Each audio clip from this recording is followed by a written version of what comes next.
Here's a throw by Merton. It is a collision at the plate. And Pierzynski not only bangs into Barrett, bangs onto the plate, and here they go.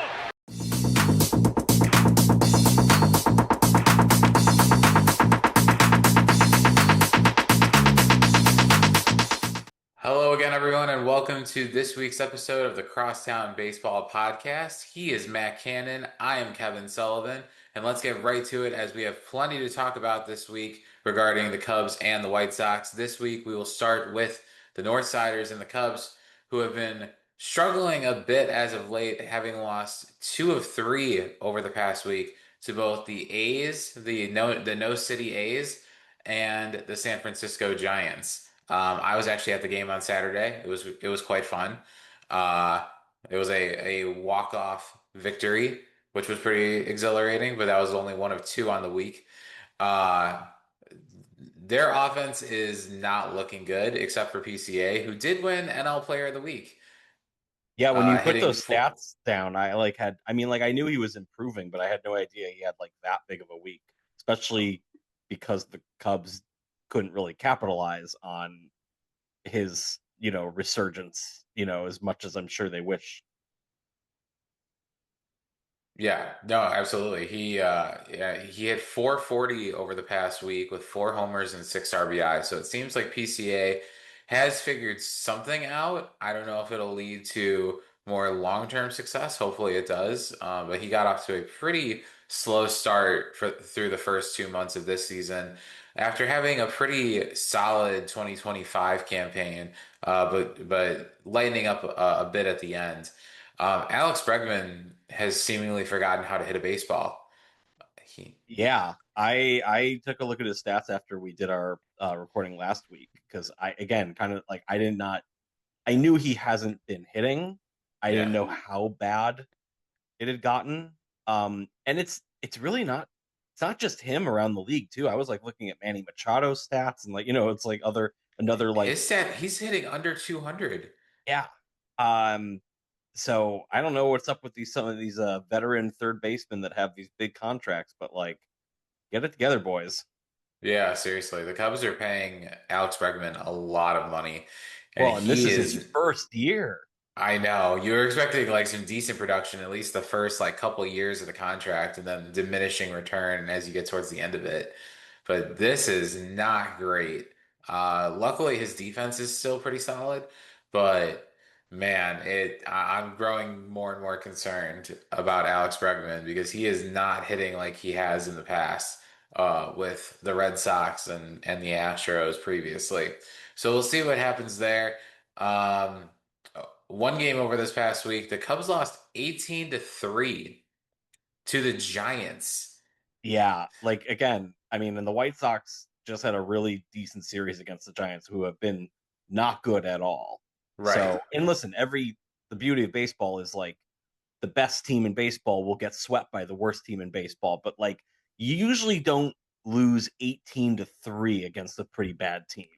That's rough. And Edward Cabrera pitched in that game.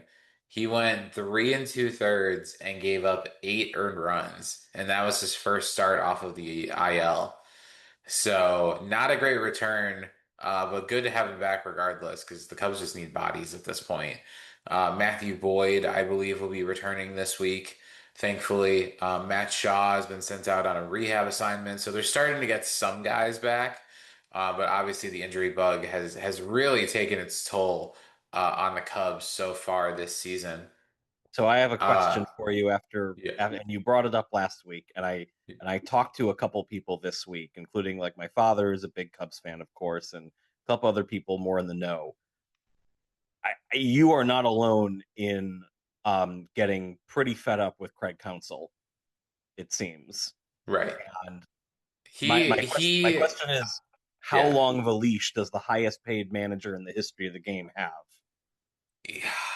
Matthew, my dear Matthew, that is a great question. I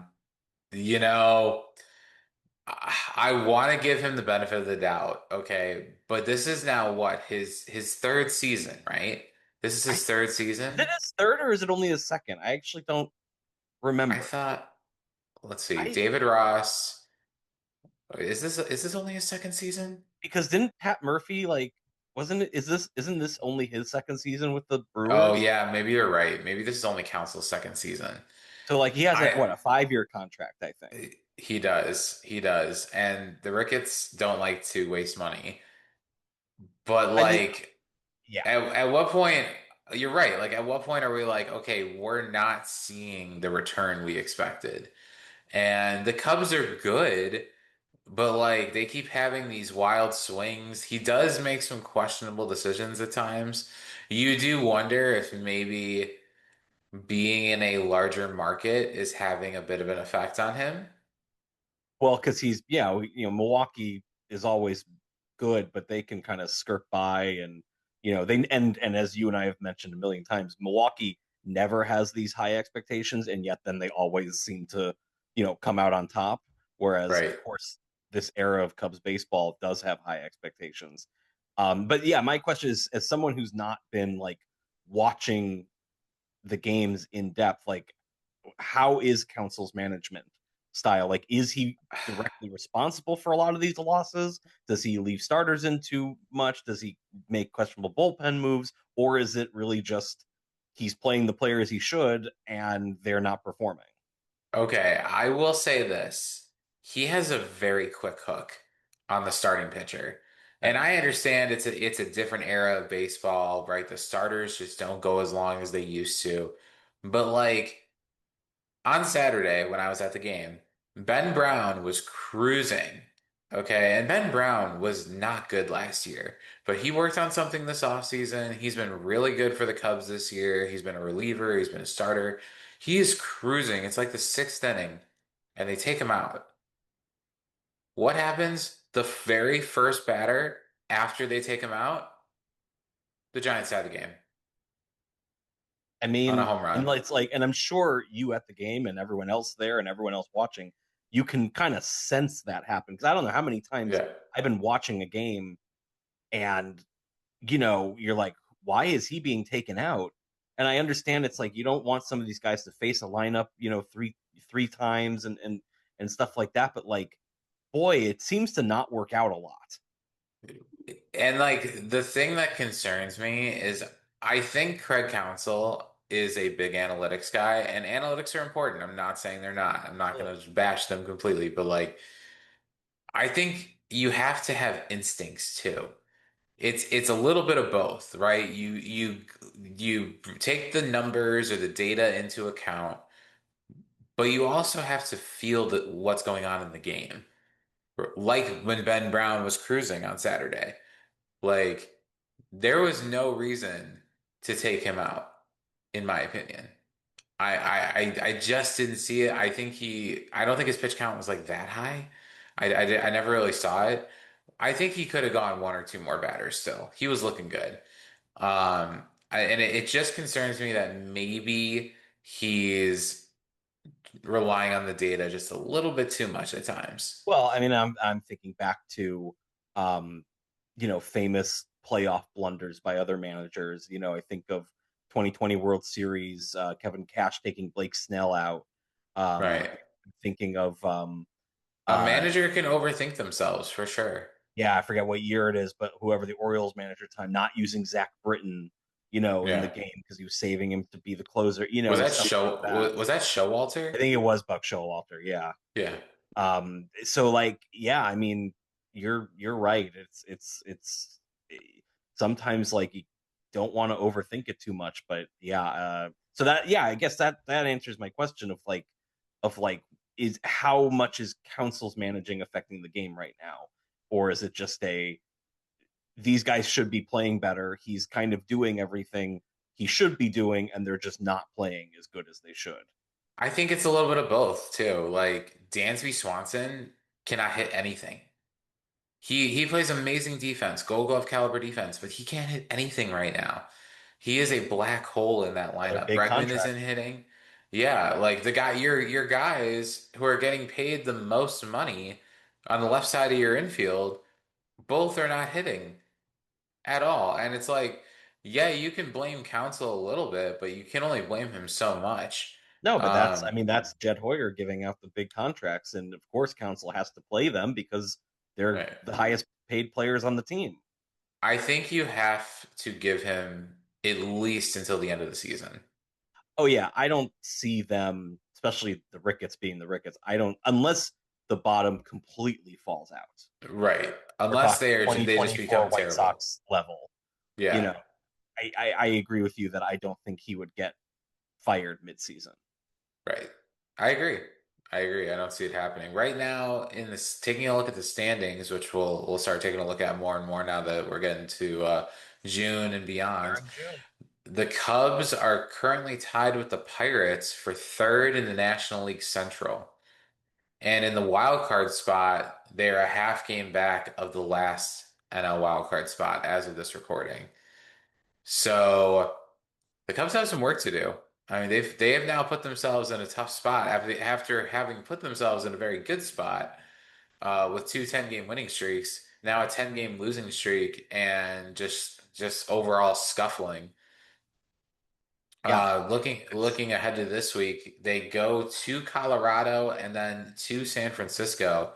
So some very winnable games coming up here, and then even after that, they host the Rockies and the Blue Jays.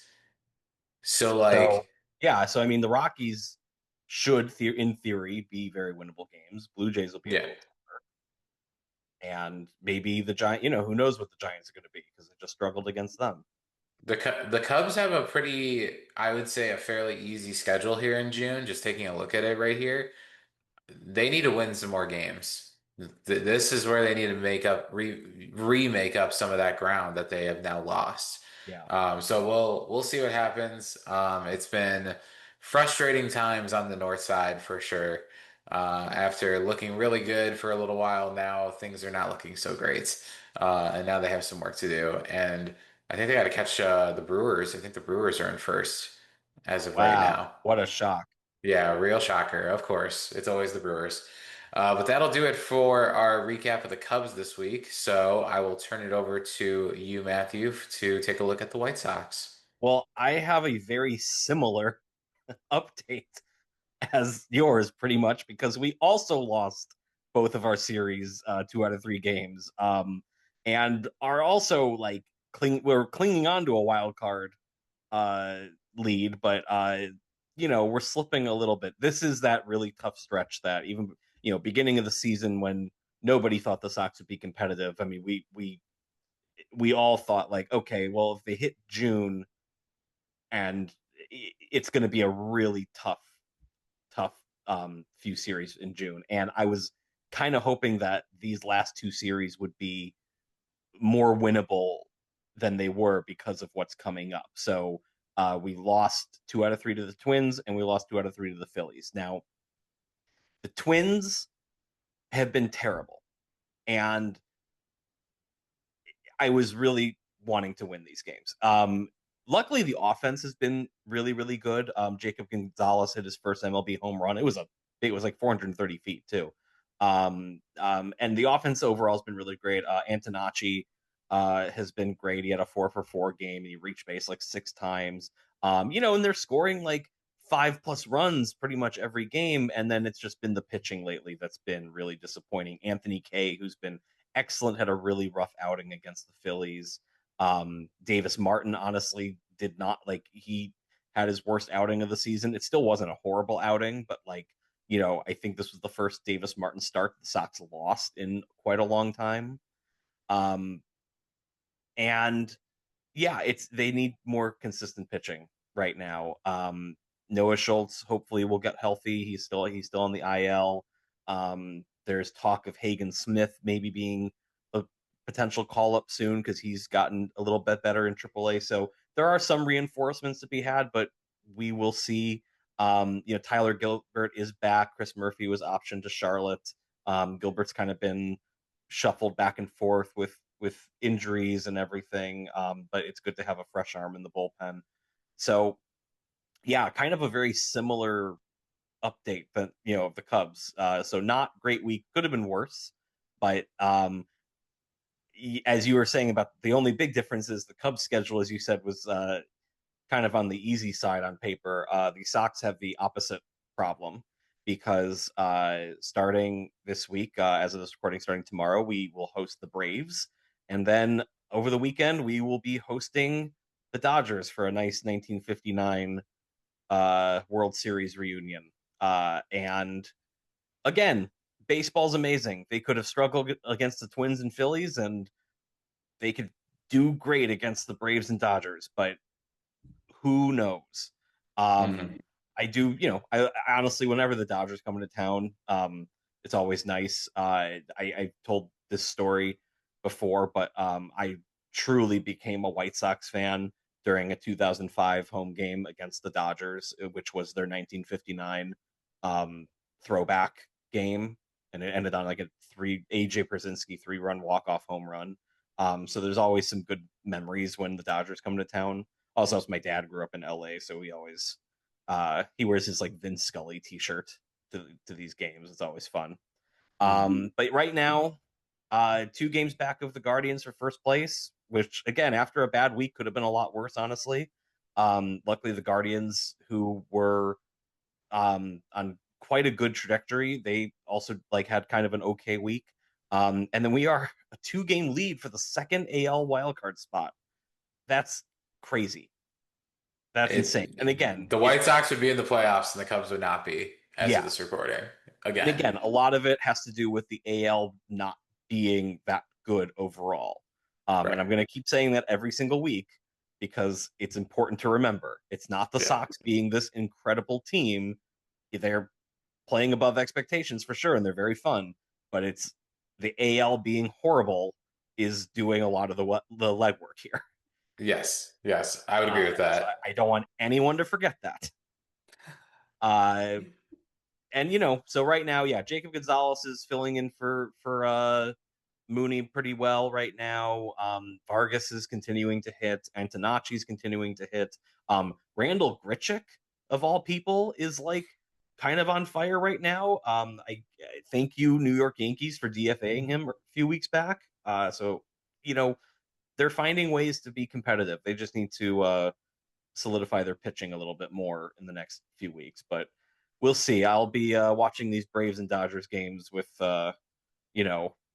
a stress ball probably. Yeah. Fair enough. Minimal expectations of victory, potentially. I mean, that's been this whole season, right? Like, I guess that's true. If I think they're gonna lose, all they can do is pleasantly surprise me. True. It's gonna be a tough couple series, but you know what? They have shown signs of life, and I'm happy their offense continues to be really good because I think in so many years past, it's been their offense that's just died, and they are fun to watch. They keep every game competitive. I think they were pretty much competitive every single game. Even the ones they lost these last 2 series. So if we can just figure out how to not let the opposing team score 9+ runs, that would be great. One day they'll get there. One day my dreams will come true. But anyway, like I said, very similar report for me. But that's it for the Sox, and we'll see what happens this week and weekend with the Braves and Dodgers. Have they given like any update on when Mooney might return? No, I mean they said 6 to 8 weeks, or is it 4 to 6 weeks? My guess is it's not going to be till at least the All-Star game at this point. Yeah. I would be shocked, and I also know they don't want to rush him back. And again, the offense is doing its part. It's it's the pitching that we need right now. Mm-hmm. Okay. And Kyle Teal, same way. Still no update about his knee that he kind of tweaked on his rehab assignment. Luckily, honestly, ever since Edgar Caro hit that big walk-off against the Cubs, he's been not like the same player he was last year, but he has been better for sure. I think that was a big confidence boost for him. So Teal has been a little less missed than he was earlier in the season. But he is still very missed, and we'd like him back, please, and thank you. Yeah. Okay, cool. Well, good to know. All right. Thank you for that update. So we'll see what the White Sox do this week as they host the Braves and the Dodgers. Quite the stretch coming up for them. Yeah. It should be a good time. So now let's take a look at the rest of MLB. Speaking of the Brewers, as we were before, Jacob Mizorowski has set a record with 45 pitches over 101 miles per hour, as his ERA is now 1.50. So once Dude, again, the Brewers just finding random pitchers dude, I who, got nothing. And like I just saw, I think Corbin Burns is hurt. yes, And it's I like did see that. I don't know how the Brewers do this. I mean, they're here this guy comes out of nowhere and like 45 pitches, 101 miles an hour or better. Like, I mean, we're gonna talk about Major League in a second, but like, the fact that like Ricky Vaughn strikes out the final batter on a 101 pitch is supposed to be like this, like, oh my God Yeah, moment. but today that's like nothing. Nothing. Yeah, Yeah. Wow. it is crazy. Yeah. ERA of 150. I mean, uh that is impressive. It is really it's good. Whatever the Brewers are doing, they know what they're doing. I mean, they always seem to find these random good pitching prospects. So You and I being, Chicago people, like, when the Cubs and Sox were playing each other and they were doing the F Green Bay chants, like one thing you and I can agree on, it's like I don't want to live in Wisconsin. I'm Illinois, through and through, but boy, I do like get a little jealous of Brewers fans sometimes, and I know it hasn't translated to pennants or rings, but like it is nice to have that small market team that is competitive year after year after year. yeah, yeah, and it's a fun experience. I mean, I know you've been to games up there. I've been to games up Great there. ballpark. Yeah. It's great. Yeah, it's not that far from Chicago. No. So yeah, Jacob Mizorowski leading the Brewers rotation for sure. Looking at some other notes around the league, Tarek Skubal, the reigning American League Cy Young Award winner and potential trade deadline target or free agent acquisition this offseason, is scheduled to make a rehab start for High A West Michigan on June 7th. He is dealing with a loose body in his left elbow. The Tigers hope he will be able to return to the big leagues after that rehab start, so he should be back soon. Is Scooble a free agent after this season or next season? I thought it was next season, but I I thought could it was be this wrong. season. I thought it was this season. Because I thought like, because if it was this season, I would feel like his him being traded would be a no brainer. Like this wouldn't be a surprise at all. But I thought it was next season. We should look that up really quickly. Yeah, But I I could have. mean, I I could have think sworn it was this season. they're getting him back into rehab and everything because they want to trade him. I mean, they like, him on the IL, like it would still probably fetch a decent trade package, but if he can get back and prove that he is the same pitcher he has been the last few years, then that will be a huge, huge haul Hmm. for the Tigers.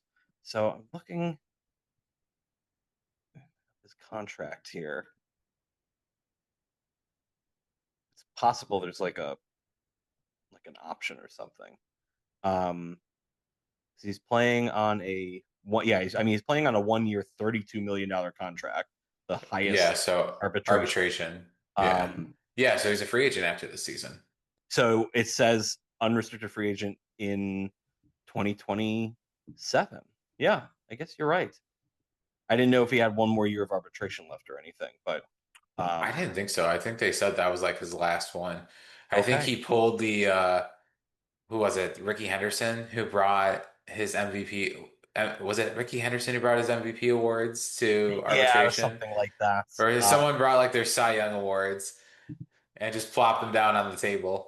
Oh, it was Tim Yeah, Lincecum. That's it. It was Tim Lincecum brought his Cy Young awards to arbitration and just put them another on the table. back-to-back two-time Cy Young Award winner, who hopefully Tarek Skubal has a better career than Tim Lincecum ended up having. Well, hopefully a longer career. Yes, yes. Yes, Well, we'll see. If the Tigers can get him back, then it's going to be a really big trade deadline package for him. I agree. Yeah, pitching is at a premium right now, and he is by far the best pitcher that would be available. Oh, absolutely. And they'll get, like you said, they would get a haul for him. So Skubal should be back pretty soon. After seeing a specialist and undergoing an MRI, CT scan, and X-rays, Aaron Judge, who's dealing with a stress fracture on his right rib, will be shut down for 4 to 6 weeks before being evaluated again. He was placed on the injured list on June 5th. So that's a big loss for the Yankees. I mean, he's obviously their best offensive hitter. He is a MVP candidate potentially. Well, there's So going to be a new American League MVP for the first time in 4 years, something yep, like that. yep. Unless So he comes back and absolutely like destroys everything in the 2 months he would have left. mhm. But yeah, big loss for them. Huge Big loss. loss for the Yankees. Yeah, yeah, that's a big one. So Aaron Judge will miss some time here. Ellie De La Cruz of the Cincinnati Reds has begun doing light baseball activity. He is coming back from a right hamstring strain. Obviously, that would be a big, addition, big comeback for the Reds. He's an Who he incredibly is, fun player to watch. He makes yeah, that team and he's very pretty much, good and yeah, fun. he's the center of their lineup. So yeah, they Absolutely. need him back for sure. And then I know here with the All-Star game coming up in a little over a month, Don Mattingly, who is the interim manager of the Philadelphia Phillies, replacing the fired Rob Thompson, has been asked by Dave Roberts, who will be managing the National League squad this year, as the Dodgers were NL champions last season, has asked Mattingly to be on the coaching staff for the game. So Don Mattingly will be in the dugouts.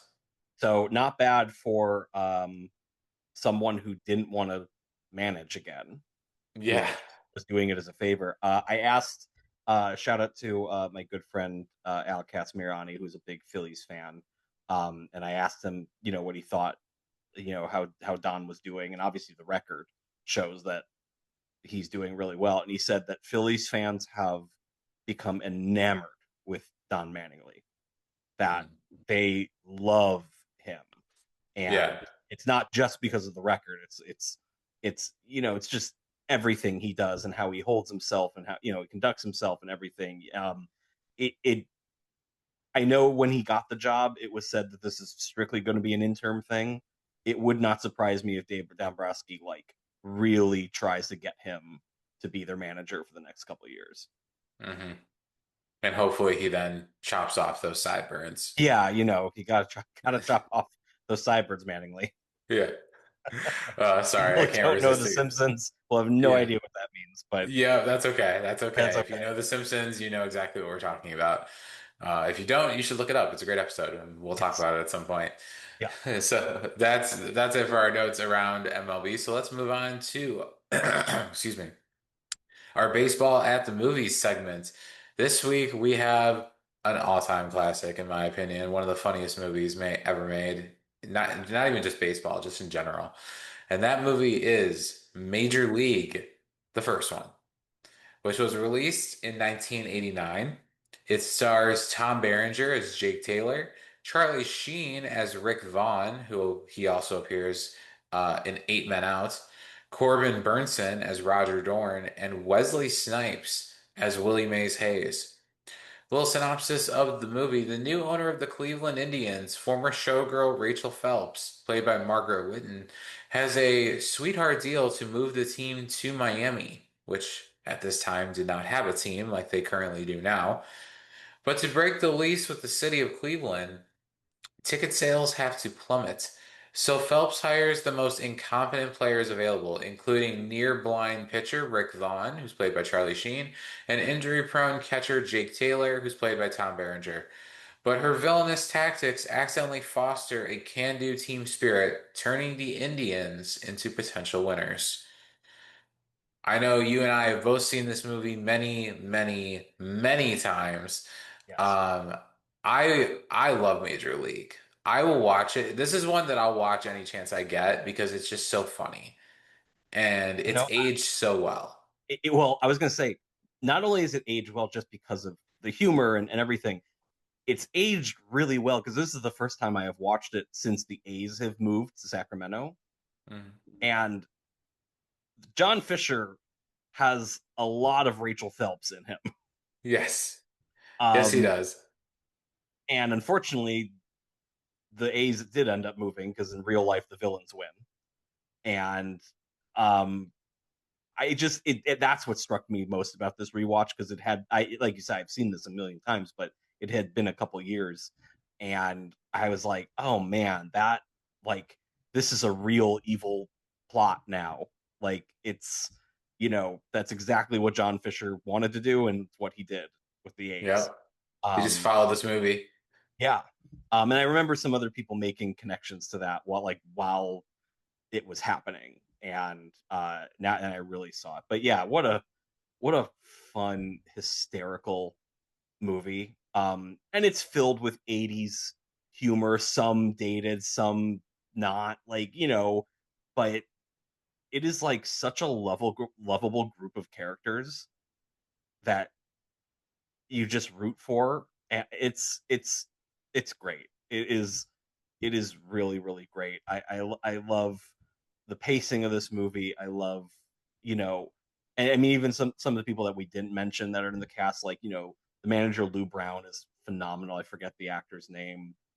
Renee Russo plays Jake Taylor's love interest. And actually, I'll just talk about that aspect for a moment, because that is the one part of this movie that I think is kind of not super great.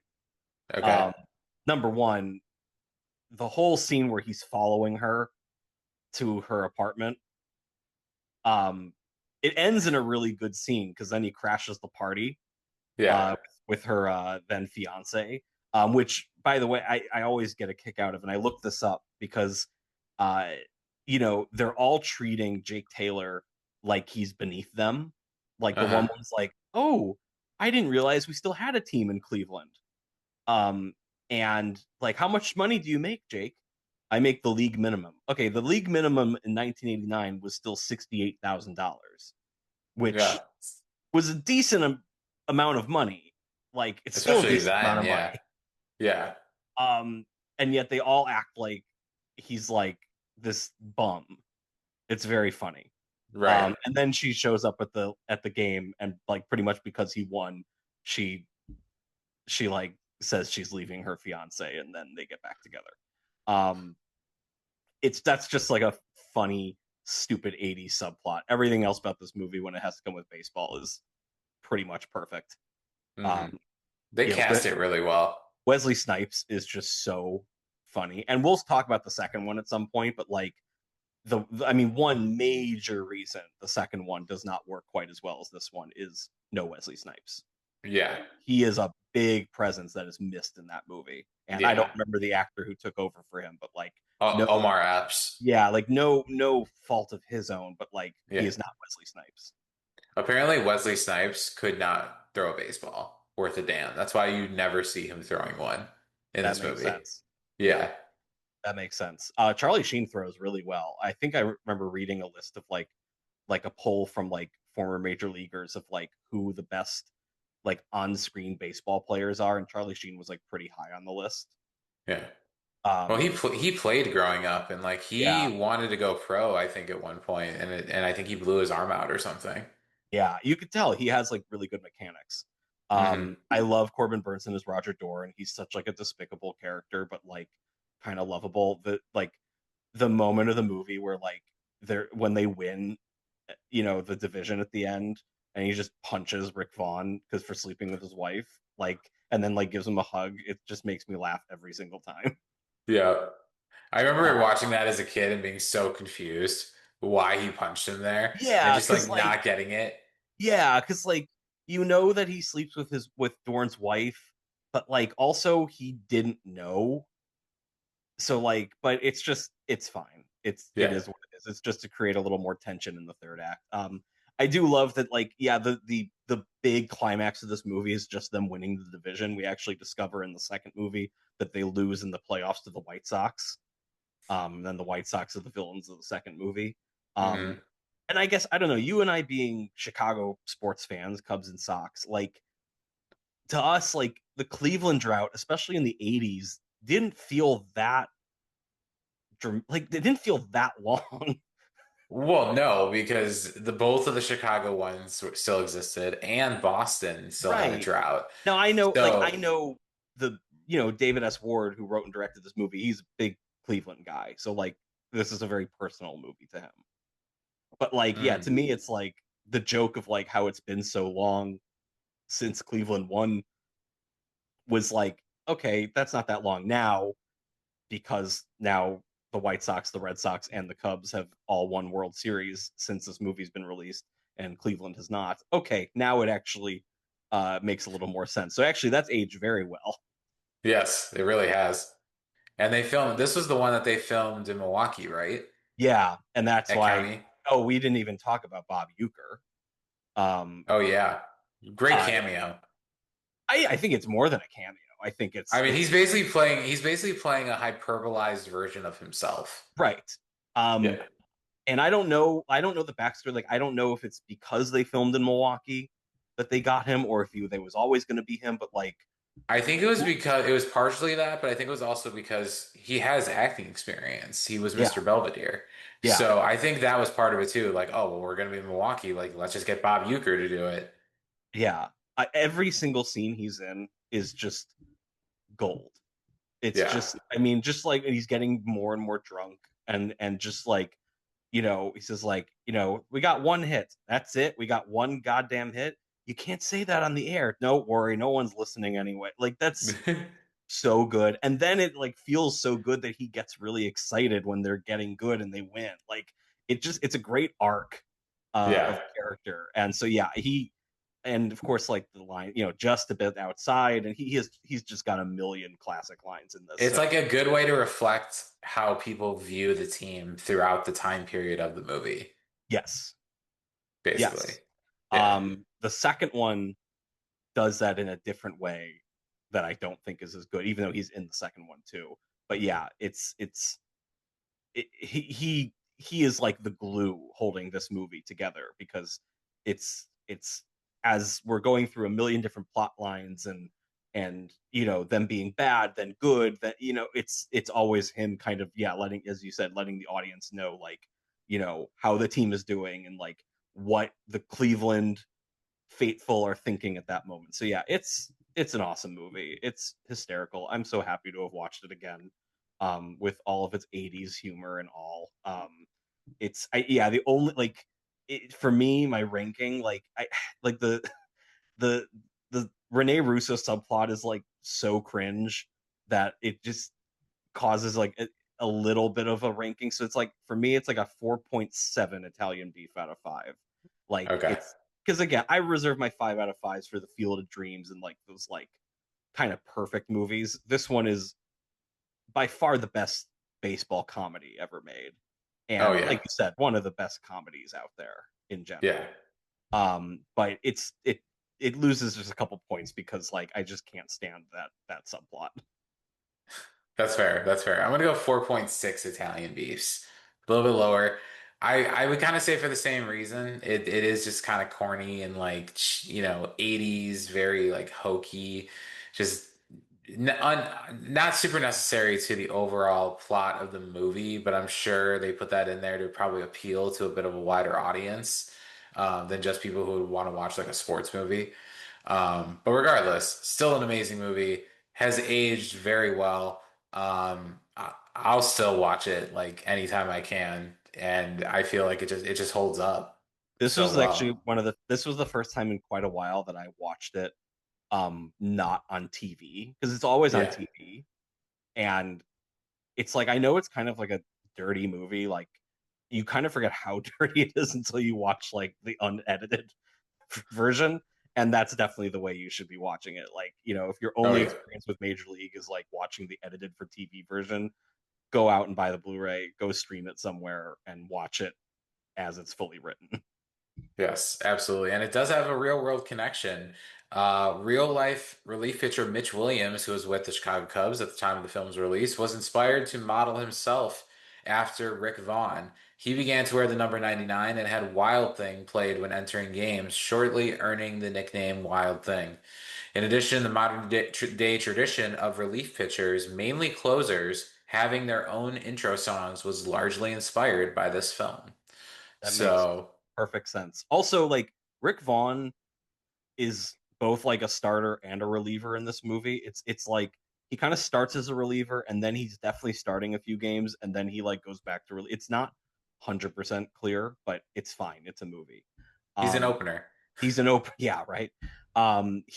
Mitch Williams is the guy who gave up Joe Carter's home run, correct? He is, yes, okay, with the so Phillies. He is like an unfortunate. So he's a footnote in baseball history for like one very positive reason with like what like this, and then one not so positive reason. I mean, very positive for Blue Jays fans, not for Phillies. Yes, not for him really. That was probably a pretty down moment for him, I would say.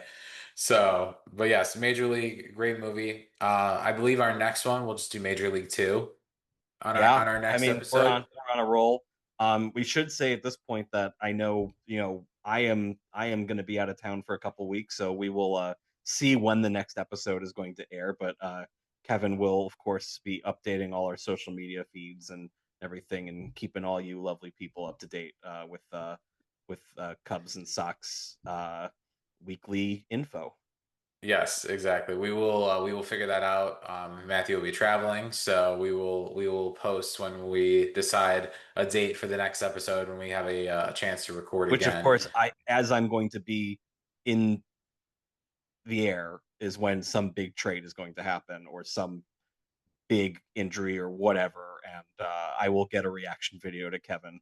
So we'll see what happens. Yes, we'll make sure to get live reactions from him while he's on vacation.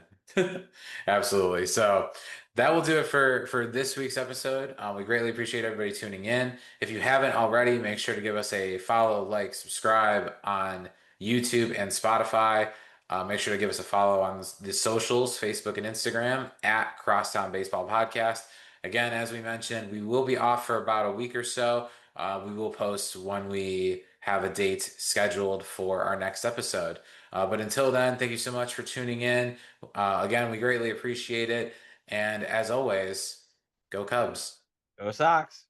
You've been listening to the Crosstown Baseball Podcast. Thanks so much, everybody.